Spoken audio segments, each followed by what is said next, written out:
Ring up Christopher Browell.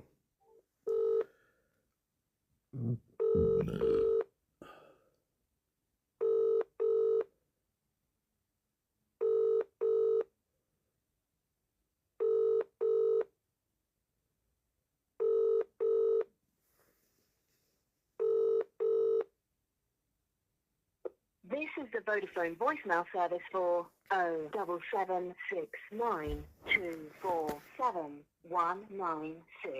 Please leave a message after the tone. When you finish recording, please hang up or press the hash key for more options.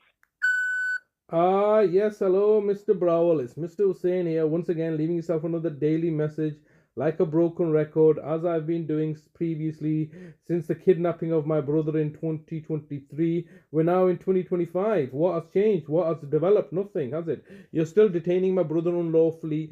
You're still putting me under a indefinite criminal investigation with your partners and associates, so that I can continue to be held hostage like this and denigrated and degraded. I'm still continuing to charge you £1 million a day. That's it's now 531 days that you've been kidnapped him unlawfully and are refusing to engage with me while you are all distracted with your city of culture accolades, yet at the same time detaining my brother. Over the last 531 days, has my brother even left the building? Have you taken him swimming like I was doing? Have you taken him on daily outings and excursions like I've done? No, you've simply bunged him into a care home, your private prison, and are medicating him to death, and are going to harvest his organs. That's how you operate: utilize, abuse, exploit. That's what you did with my older brother, isn't it? You harvest his organs after you had murdered him and tried to frame me over a decade ago. So this is just a continuation. And you know, when I say you, I don't mean you personally. You were not involved, but the local authority was involved, and they had been torturing my brother, older brother Nazim, in a care home. And it's the same pattern again, isn't it? It's the same script as you have done previously, which is isolate my family members away from me, prevent me from seeing them safe. We've got safeguarding alerts, and then take over the situation and torture and murder them. That's what you've done in my mother's case. That's what you did in my brother Nazim's case. Similar attempts were being made in my father's case, all being unalived, unlawfully murdered off by yourself, so you could save on the care costs. And that's what the reality is. This is all about care costs. Don't think by kidnapping my brother from my care, where I was charging you £1 million a week, is going to save you care costs. It's now £7 million a week, isn't it? And although that may sound ridiculous and ludicrous to the uninformed, you're taking this very seriously, aren't you? That's one of the reasons why you're refusing to engage with me or speak to me. What do you want me to do? You want me to just walk away while you're detaining my brother like this and killing him off? Let's not forget the fact that 3 years ago, coming to be this Wednesday, the 30-year anniversary. It's going to be the third year anniversary of my mother's murder, isn't it? We have an annual wake, and my brother's being denied to have any contact with us as a family, so you can continue to plunder and profiteer through our misery and the condemnation. And you're doing this also you can maintain your badly put together facade and deception and corruption. All lies, all being put together so you can maintain you as a local authority can maintain your veneer of civility as a city of culture, whilst at the same time torturing, humiliating and degrading people like my brother, such as, and myself and my sister in Oldham, whom you are equally denying the right to speak to our brother. What crime have we committed? Where is your human rights now as a local authority? You're looking to refuse to speak to me, leaving me no option but to record and publicize. What's the problem of recording and publicizing? You know, you record us all the time. You put us on CCTV cameras, recording everywhere, and you saying, "Oh, we are obliging by the Data Protection Act." No, you're not. If you were, you would provide this information to us upon request. You're not doing so. So you're not abiding by the law, your own laws, and you're asking me, "Oh, don't record us. We want to have a right to privacy and anonymity while we torture and murder your brother and family members." And that's what the reality is here. You're torturing and murdering my family members so you can make money and profit and gain for yourselves.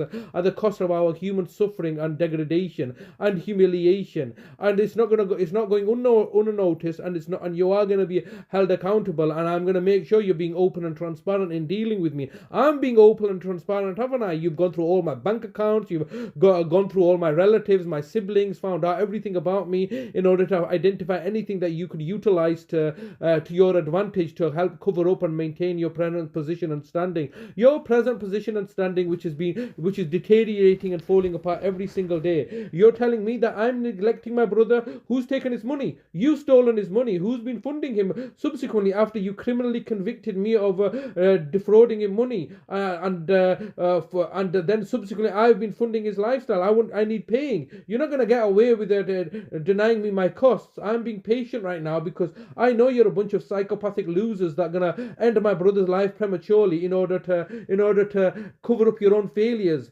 The bottom line is that you should not be detaining my brother like this. There's no legal basis for you to do so. He's not under a mental health sectioning. He's not under a deprivation of liberty order. Not that would have made any difference to you, because all the judges are prostituting out the services and bending over backwards to be commissioned out so you can maintain this public facade and deception that you're a city of culture, benevolent and benign, when the reality you are malevolent, malicious, cruel and vindictive, and you've got a personal vendetta against me because I was looking to expose your failures in ill-gotten gains, and you continue to hold us hostage like this because you know the fact that the public need to not be aware of this, and so they can continue to put their family members in care homes so you can torture and murder them and exploit all their money and say we're caring for them. This is the reality of the situation. You cannot do care. You're relying on members of the public and exploiting the members of the public.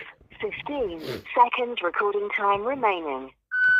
You're exploiting the members of the public to make profit and gain for yourself. Today is Monday, the 20th of January, 2025, and the time is around about 10 to 3, and I'm leaving you another message asking you to engage with me and let me know what legal basis you're detaining my brother under. It's all lies and deceptions that you're doing, and you're being presently charged for it. Your recording time has expired. To leave your message, press 1. Message sent.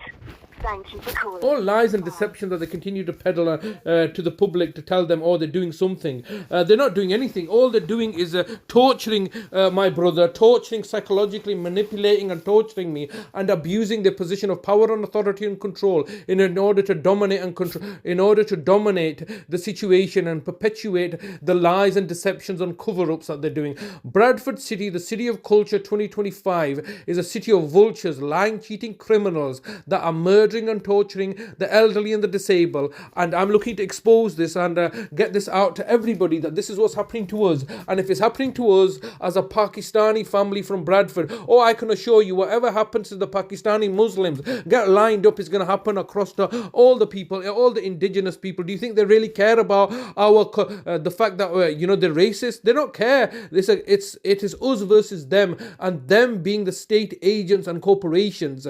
They don't really care. They just look to experiment on the poor and disenfranchised individuals such as the Pakistani community, when the reality is that it is done by design, orchestrated and developed by them. Take for example this grooming gang, which is in the main news now everywhere. Yes, Pakistani Muslim men were grooming white women that were thrown to the wolves by the police and the government and the state, calling them as authors of their own demise, and calling 12-year-old English girls as prostitutes.